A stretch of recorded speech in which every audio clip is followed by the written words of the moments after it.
തലസ്ഥാന നഗരമായ തിരുവനന്തപുരത്ത് സ്ഥിതി ചെയ്യുന്ന പ്രസിദ്ധമായൊരു ക്ഷേത്രമാണ് കരിക്കകം ശ്രീ ചാമുണ്ഡേശ്വരി ക്ഷേത്രം.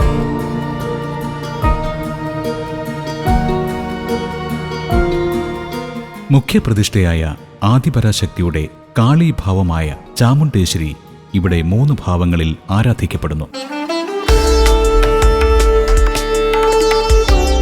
പണ്ട് രാജഭരണകാലത്ത് രാജാവിന്റെ നീതി നിർവഹണ ക്ഷേത്രമായി അറിയപ്പെട്ടിരുന്ന ക്ഷേത്രമാണ് ഇത്.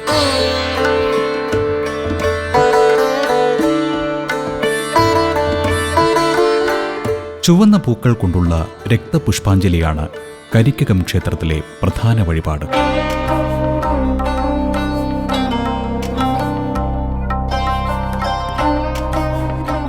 അടക്കിക്കൊട മഹോത്സവമാണ് കരിക്കകം ക്ഷേത്രത്തിലെ പ്രധാന ഉത്സവം.